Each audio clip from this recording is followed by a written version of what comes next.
Hey everyone, how are you? I hope you all are fine. So today we are going to start new lecture of कार्बिन. क्या चीज? New lecture. तो आज की class में हम लोग स्टार्ट करने वाले हैं रिएक्शंस ऑफ कार्बिन. क्या चीज? Reactions of कार्बिन. तो रिएक्शंस ऑफ कार्बिन का ये फर्स्ट वीडियो है जिसमें कि हम लोग आज सबसे पहले पढ़ेंगे एडिशन रिएक्शन ऑफ कार्बिन. तो आपको हम उससे पहले बता देना चाहते हैं कि अभी तक जो है हम लोग क्या क्या पढ़ लिए हैं इस चैप्टर में. सबसे पहले हम लोग देखे थे कि कार्बिन होता क्या है, उसके बाद फिर हम लोग देखें कि कार्बिन बनता कैसे है, means generation of carbene. And then उसके बाद फिर हम लोग देखें कि कार्बिन का टाइप्स, और उसके बाद हम लोग सबसे लास्ट में बात किए थे दैट इज की स्टेबिलिटी ऑफ कार्बिन. तो स्टेबिलिटी ऑफ कार्बिन में दोनों टाइप्स में देखे थे कि कौन ज्यादा स्टेबल होता है, कौन कम स्टेबल होता है. आज की क्लास से हम लोग स्टार्ट करेंगे रिएक्शंस ऑफ कार्बिन, और उसमें सबसे फर्स्ट है एडिशंस रिएक्शंस ऑफ कार्बिन. और आज की क्लास में हमारा क्या होगा, एडिशंस रिएक्शंस ऑफ कार्बिन को देखना है. तो देखिए एडिशंस रिएक्शंस ऑफ कार्बिन क्या होता है. Carbenes added to alkenic double bond giving a cyclopropane derivatives. Carbene क्या होता है कि ऐड होता है किसमें, एल्केनिक डबल बॉन्ड में, और क्या बनाता है, साइक्लोप्रोपेन डेरिवेटिव्स बनाता है. तो ऐसा रिएक्शंस को हम लोग बोलते हैं एडिशन रिएक्शन ऑफ कार्बिन. ये देखिए आपका क्या है, एल्कीन है, दैट इज की ये आपका डबल बॉन्ड है. ठीक है, दिख रहा है डबल बॉन्ड. इसमें हम लोग क्या कर रहे हैं कि कार्बिन को ऐड कर रहे हैं, दैट इज की Cr2, और इसके पास दो इलेक्ट्रॉन है, उसको हम लोग क्या बोलते हैं, कार्बिन बोलते हैं. जैसे ही इसका हम लोग क्या कर रहे हैं, रिएक्शंस करा रहे हैं, तो यहां से जाके आपका बन रहा है साइक्लोप्रोपेन डेरिवेटिव्स. तो साइक्लोप्रोपेन डेरिवेटिव्स बन रहा है, और ऐसा रिएक्शंस को हम लोग बोलते हैं, क्या बोलते हैं, ऐसा रिएक्शंस को बोलते हैं एडिशंस रिएक्शंस ऑफ कार्बिन. अब हम लोग जो है बात करते हैं इसका मैकेनिज्म्स.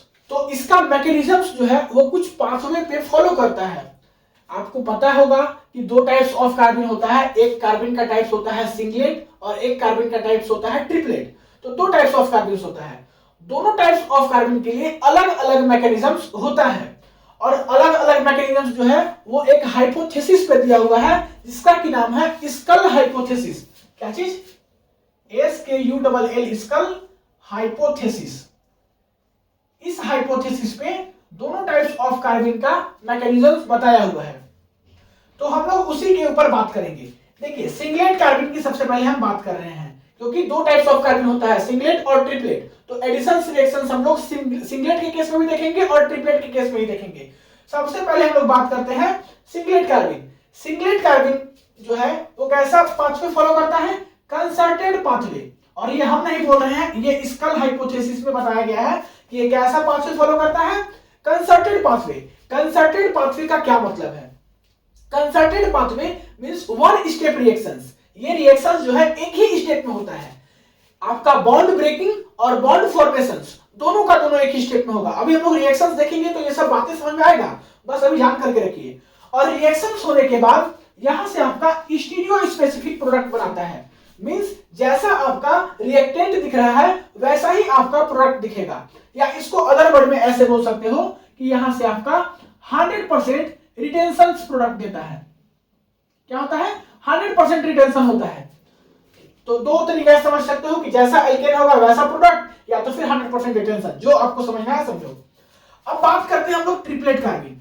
अगर हम लोग ट्रिपलेट कार्बिन का एडिशंस कराएंगे तो यहां से जो पाथवे फॉलो करता है वो रेडिकल पाथवे फॉलो करता है, और यहां से आपका जो प्रोडक्ट बनेगा वो आपका प्रोडक्ट बनेगा स्टीरियो सेलेक्टिव प्रोडक्ट. तो रेडिकल पाथवे का क्या मतलब है, ऐसा रिएक्शंस जो कि दो स्टेप में हो और रेडिकल का फॉर्मेशन हो, तो उसको बोलते हैं रेडिकल पाथवे. और यहां से कैसा प्रोडक्ट बनेगा, स्टीरियो सेलेक्टिव प्रोडक्ट बनेगा. मींस यहां से दोनों टाइप्स का आपका क्या होगा, प्रोडक्ट बनेगा. दैट इज की रिटेंशन प्रोडक्ट भी बनेगा, साथ ही साथ इन्वर्जन प्रोडक्ट भी बनेगा. इसका क्या मतलब है कि जैसा आपका रिएक्टेंट है वैसा प्रोडक्ट होगा, ऐसा कोई जरूरी नहीं है. तो ये बातें आपको समझ में आ गया, और ये हम नहीं बोले हैं, ये स्कल हाइपोथेसिस से पता चला है. अब हम लोग बात करते हैं मैकेनिज्म्स का. तो मैकेनिज्म्स जो है हम लोग एडिशन ऑफ सिंगलेट कार्बिन का सबसे पहले देखते हैं. सिंगलेट कार्बिन जो है कंसर्टेड पाथवे फॉलो करता है, जो कि यही पता है, और यहां से आपका स्टीरियो स्पेसिफिक प्रोडक्ट बनता है, दैट इज की रिटेंशन प्रोडक्ट बनता है, 100% रिटेंशन प्रोडक्ट बनता है। और यहाँ पे कुछ कुछ कंडीशंस भी होता है। कंडीशंस क्या होता है कि ये रिएक्शन जो है वो आपका लिक्विड मीडियम में होता है, यहाँ पे हाई प्रेशर का रिक्वायरमेंट होता है, यहाँ पे जो हम लोग मिथाइलिन लेते हैं दैट इज की कार्बिन, वो हॉट मिथाइलिन लेते हैं। साथ ही साथ इसका सेलेक्टिविटी जो है वो आपका क्या होता है, बहुत ही कम होता है। सेलेक्टिविटी कम कैसे नहीं होगा, होना तो पड़ेगा, क्योंकि यहाँ पे आपका सारा का सारा रिटेंशन प्रोडक्ट बन रहा है, तो रिटेंशन प्रोडक्ट बनेगा तो सेलेक्टिविटी कम होगा ही, और जैसे ही सेलेक्टिविटी कम होगा तो आपका रिएक्टिविटी क्या होगा, ज्यादा होगा। तो ये सब बातें ध्यान में रखिएगा। अब हम लोग जितना भी बातें ये सब देखे हैं वो सबको यहाँ पे क्या करते हैं, मैकेनिज्म में देखते हैं। ये देखिए आपके पास है सिस रिएक्टेंट दैट इज की सिस 2 ब्यूटीन। अब यहाँ पे कार्बन कार्बन डबल बॉन्ड है और इसके साथ 2 हाइड्रोजन लगा हुआ है ऊपर और नीचे 2 CH3। अब इसका नाम है सिस 2 ब्यूटीन। इसका रिएक्शंस आपको कराना है किसके साथ, किसके साथ, कार्बिन के साथ। तो हम लोग क्या रिएक्शंस देखे थे कि आपका एल्कीन होगा, इसका रिएक्शंस कराएंगे कार्बिन के साथ, तो आपका जाके बनेगा साइक्लोप्रोपेन डेरिवेटिव्स प्रोडक्ट। अब इस चीज को आप समझने का प्रयास कीजिए। यहां पे देखिए ये बॉन्ड ब्रेक होगा, क्योंकि ये जो पाथवे फॉलो करता है वो कैसा पाथवे फॉलो करता है, कंसर्टेड पाथवे, मींस एक ही स्टेप पे रिएक्शंस होता है। तो ये बॉन्ड ब्रेक होगा, इस कार्बन का इलेक्ट्रॉन यहां पे, इस कार्बन का इलेक्ट्रॉन यहां पे, और इस कार्बिन के पास जो है वो 2 इलेक्ट्रॉन है, तो एक इलेक्ट्रॉन जो है इस कार्बन वाले इलेक्ट्रॉन के साथ जाके जुड़ जाएगा, बॉन्ड बनाएगा, और ये इलेक्ट्रॉन जो है इस कार्बन वाले इलेक्ट्रॉन के साथ जाकर के जुड़ करके और बॉन्ड बना लेगा, और आपका जाके इंटरमीडिएट बनेगा कुछ ऐसा। मींस रिएक्शंस एक ही स्टेप में होगा, बॉन्ड ब्रेकिंग और बॉन्ड फॉर्मेशंस दोनों। तो यहां से देखिए ये वाला जो है बॉन्ड वो क्या हो रहा है, ब्रेक हो रहा है, और ये दोनों बॉन्ड जो है वो आपका फॉर्म हो रहा है, और ये जाके आपका बना इंटरमीडिएट। एंड देन उसके बाद फिर आपका क्या बनेगा, कुछ ऐसा प्रोडक्ट दिखेगा, और इसका नाम क्या है, साइक्लोप्रोपेन डेरिवेटिव्स। तो इसका अगर आप प्रॉपर वे में नाम जानना चाहें तो ऐसे देखिए, सिस 1,2 डाइमिथाइल साइक्लोप्रोपेन, और ये आपका फाइनली क्या है, साइक्लोप्रोपेन डेरिवेटिव्स ही है। तो यहाँ पे देखिए क्या बन रहा है, साइक्लोप्रोपेन बन रहा है, और कुछ ग्रुप्स लगा हुआ है, तो उसका प्रॉपर नाम आप ऐसे लिख सकते हैं, या तो फिर सिंपली इतना नहीं लिखना है तो लिख दीजिएगा कि साइक्लोप्रोपेन, ये वाला आपका साइक्लोप्रोपेन बन रहा है, इसके साथ कुछ ग्रुप्स लगा है, इसी चलते साइक्लोप्रोपेन डेरिवेटिव्स बना। तो उम्मीद करते हैं कि सिंगलेट वाला आपको समझ में आ गया होगा कि सिंगलेट कार्बिन का हम लोग एडिशन कैसे कराएंगे। अब हम लोग बात करते हैं कि अगर आपका कार्बिन ट्रिपलेट होगा तो उसका हम लोग एडिशन कैसे कराएंगे। तो यहां तक आप लोग वीडियो को पॉज कीजिए, पॉज करके अच्छे से नोट कीजिए। अब हम लोग देखते हैं addition reactions of triplet carbene. तो फटाक से मिटाएंगे, वीडियो को पॉज करके नोट कीजिए, और हम लोग देखते हैं mechanisms of additions by triplet carbene. Singlet carbene का हम लोग ऑलरेडी देख चुके हैं, चलिए मिटाते हैं 1 2 3। तो हम लोग बात करते हैं mechanisms of additions by triplet carbene. हम लोग सिंगलेट कार्बिन देख लिए, अब हम लोग बात करते हैं ट्रिपलेट कार्बिन। तो यहां पे जो आपका पाथवे होता है वो होता है रेडिकल पाथवे। कहने का मतलब कि ये 2 स्टेप में रिएक्शंस होगा, और सेकेंड चीज कि यहाँ पे रेडिकल का फॉर्मेशन होगा। यहां से जो प्रोडक्ट बनता है वो स्टीरियो सेलेक्टिव प्रोडक्ट बनता है, मींस आपका रिटेंशन प्रोडक्ट भी बनेगा और इन्वर्जन प्रोडक्ट भी बनेगा। जैसा रिएक्टेंट है वैसा प्रोडक्ट बने, वैसा कोई जरूरी यहाँ पे नहीं है। लेकिन सिंगलेट वाले केस में क्या था कि जैसा रिएक्टेंट है वैसा ही प्रोडक्ट बनेगा, मींस अगर सिस रिएक्टेंट है तो सिस प्रोडक्ट ही बनेगा, ट्रांस रिएक्टेंट है तो ट्रांस प्रोडक्ट ही बनेगा। लेकिन यहाँ पे क्या है कि अगर आपका रिएक्टेंट सिस है तो वो सिस भी बनेगा और ट्रांस भी बनेगा, मींस रिटेंशन भी होगा और इन्वर्जन भी होगा। लेकिन सिंगलेट वाले केस में क्या था कि केवल आपका 100% रिटेंशन ही बन रहा था, मींस सिस लोगे तो सिस, ट्रांस लोगे तो ट्रांस। अब यहाँ पे कुछ कंडीशंस का रिक्वायरमेंट होता है, दैट इज की गैसियस मीडियम होना चाहिए, लो प्रेशर होना चाहिए, कोल्ड मिथाइलिन होना चाहिए, और साथ ही साथ इसका सेलेक्टिविटी ज्यादा होगा। इसका सेलेक्टिविटी ज्यादा क्यों होगा, क्योंकि यहाँ पे आपका रिटेंशन तो हो ही रहा है, साथ ही साथ यहाँ पे इन्वर्जन भी हो रहा है। अगर केवल क्या होता है रिटेंशन होता तो सेलेक्टिविटी कम होता, लेकिन रिटेंशन के साथ साथ इन्वर्जन भी हो रहा है तो सेलेक्टिविटी ज्यादा होगा, और जब सेलेक्टिविटी ज्यादा होगा तो रिएक्टिविटी क्या होगा, कम होगा। अब हम लोग बात करते हैं इसका मैकेनिज्म्स। ये है आपका सिस 2 ब्यूटीन, दिख रहा होगा, ये आपका एक एल्कीन है। देखिए यहाँ पे क्यों सिस बोल रहे हैं, क्योंकि यहाँ पे दोनों डैश पोजीशन पे हाइड्रोजन है और दोनों वेज पोजीशन पे दैट इज की मिथाइल ग्रुप लगा हुआ है। तो दो अगर सेम ग्रुप सेम साइड हो तो उसको बोलते हैं सिस। तो ये कैसा ब्यूटीन है, सिस टू ब्यूटीन। इसमें हम लोग रिएक्शंस करा रहे हैं ट्रिपलेट कार्बन का, मींस हमको ट्रिपलेट कार्बन का एडिशन कराना है। क्या करना है, ट्रिपलेट कार्बन का एडिशन कराना है। तो हम लोग क्या कर रहे हैं, ट्रिपलेट कार्बन का एडिशन करा रहे हैं। ट्रिपलेट कार्बन कहने का मतलब कि वैसा कार्बन जिसमें कि दो इलेक्ट्रॉन जो है अलग अलग ऑर्बिटल में हो, मींस यहाँ पे इलेक्ट्रॉन्स क्या है, कैसा होता है, अनपेयर्ड होता है। तो दो इलेक्ट्रॉन अलग अलग ऑर्बिटल में है तो उसको हम लोग ऐसे दिखाएंगे।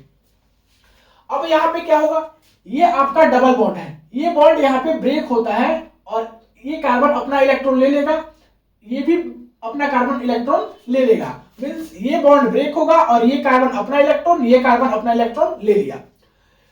होगा क्या कि यहां से ये कार्बन का इलेक्ट्रॉन मींस ये वाला रेडिकल और ये रेडिकल, ये इलेक्ट्रॉन दोनों आपस में क्या करेगा कि बॉन्ड बना लेगा। तो इस कार्बन से ये CH2 जो है आपका जुड़ जाएगा और साथ ही साथ जैसे ही जुड़ेगा तो इस कार्बन दैट इज इस CH2 के पास एक और इलेक्ट्रॉन है जिसको कि हम लोग यहाँ पे दिखा रहे हैं। ठीक है, और क्या होगा, इस कार्बन के पास भी तो एक इलेक्ट्रॉन होगा तो इस कार्बन का इलेक्ट्रॉन जो है हम लोग यहाँ पे दिखा देंगे। फिर से सुनिए, ये स्टेप बहुत ही इंपॉर्टेंट है। हम क्या बोले कि ये बॉन्ड यहां से ब्रेक होगा और ये कार्बन अपना अपना इलेक्ट्रॉन को ले लिया।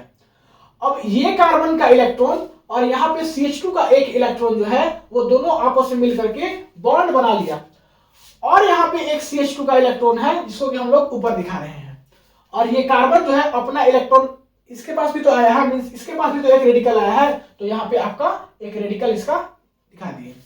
अब यहां से दो चीज पॉसिबिलिटी हो सकता है, टू पॉसिबिलिटी। सबसे पहला पॉसिबिलिटी ये हो सकता है कि इसका हमको क्या करना है, स्पिन को इन्वर्जन कर देना है, मींस स्पिन इन्वर्जन करना है, स्पिन को घुमा देना है, स्पिन को चेंज कर देना है। तो क्या होगा, स्पिन को चेंज करेंगे तो देख रहे हैं स्पिन हम लोग चेंज कर दिए तो जाकर के आपका स्पिन चेंज हो गया। स्पिन चेंज करने के बाद केवल स्पिन चेंज करना है, याद रखिएगा इस पोजीशंस के हाइड्रोजन CH3 को मत घुमा दीजिएगा, केवल आपको क्या करना है, स्पिन को घुमाना है और देन उसके बाद इसको कोलैप्स करेंगे, मींस ये CH2 और ये कार्बन के बीच का ये दोनों जो है आपका ये इलेक्ट्रॉन रेडिकल्स दोनों मिलकर के क्या कर लेगा, बॉन्ड बना लेगा और जाके यहां से बनेगा कुछ प्रोडक्ट ऐसा। और इस प्रोडक्ट का नाम है cis-1,2 डाइमिथाइल साइक्लोप्रोपेन। क्या नाम है, cis-1,2 डाइमिथाइल साइक्लोप्रोपेन। तो यहां से क्या हुआ, रिटेंशन प्रोडक्ट मिला, जैसा आपका रिएक्टेंट था वैसा ही आपका क्या बना, प्रोडक्ट बना और इसमें क्या हुआ, ट्रिपलेट कार्बन का एडिशन भी हो गया। तो ऐसे को क्या बोलते हैं, रिटेंशन प्रोडक्ट। सिस था, सिस ही बना नहीं, तो ये क्या हो गया, रिटेंशन प्रोडक्ट। दूसरा पॉसिबिलिटी यहां से क्या हो सकता है कि ये आपका इसको हमको क्या करना होगा, रोटेशंस कर देना होगा कार्बन कार्बन सिंगल बॉन्ड के बीच। ये जो आपका कार्बन कार्बन सिंगल बॉन्ड है इसके बीच में हम लोग रोटेशंस कर सकते हैं। अगर डबल बॉन्ड रहता तो रोटेशंस नहीं कर सकते, लेकिन यहाँ पे कार्बन कार्बन सिंगल बॉन्ड है तो यहाँ पे रोटेशंस कर सकते हैं।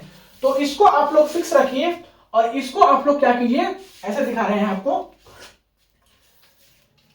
देखिए ये वाले पोर्शन को आप लोग क्या कीजिए, फिक्स कीजिए और यहाँ पे कार्बन है, ठीक, यहाँ पे आपका ये हाइड्रोजन है और यहाँ पे ये CH3 है और मेरा हैंड जो है ये सेकेंड वाला दैट इज ये वाला कार्बन है। अब इसको रोटेशन करना है, मतलब कि इसको आपको ऐसे कर देना है। तो ये CH3 जो नीचे था वो CH3 ऊपर चला गया और ये हाइड्रोजन जो ऊपर था वो नीचे आ गया। ठीक है, बाकी सबको छोड़ दीजिए क्योंकि आपको क्या करना है, कार्बन कार्बन सिंगल बॉन्ड के बीच में रोटेशन करना है। तो ये देखिए इधर का पोर्शन एज इट इज और इसको हम लोग क्या किए, रोटेट कर दिए तो ये CH3 ऊपर चला गया और हाइड्रोजन नीचे आ गया। साथ ही साथ दोनों के पास क्या है, एक एक इलेक्ट्रॉन्स है।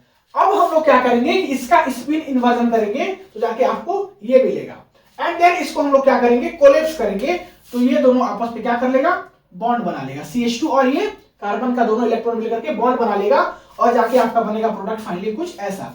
और ये जो प्रोडक्ट है वो है आपका trans-1,2 डाइमिथाइल साइक्लोप्रोपेन। तो यहां से देखिए आपका जाके बना इन्वर्जन प्रोडक्ट। इन्वर्जन क्यों, क्योंकि जैसा रिएक्टेंट है वैसा प्रोडक्ट नहीं है, यहाँ पे सिस है यहाँ पे ट्रांस है, तो आपका रिटेंशन प्रोडक्ट भी बना, इन्वर्जन प्रोडक्ट भी बना। ठीक है, और इसी टाइप के प्रोडक्ट को हम लोग बोलते हैं स्टीरियो सेलेक्टिव प्रोडक्ट। क्या बोलते हैं, स्टीरियो सेलेक्टिव प्रोडक्ट। तो हम लोग क्या किए कि मैकेनिज्म्स ऑफ एडिशन रिएक्शन देखें बाय सिंगलेट कार्बन भी और बाय ट्रिपलेट कार्बन भी। तो उम्मीद करते हैं कि आपको सारा बातें समझ में आ गया होगा। मिलते हैं अगले क्लास में। अगले क्लास में हम लोग नए रिएक्शंस को डिस्कस करेंगे कार्बन्स का, दैट इज की इंसर्शन रिएक्शन ऑफ कार्बन। तो तब तक के लिए पढ़ाई करते रहिए। All the very best. Video को पॉज करके नोट कर लीजिए।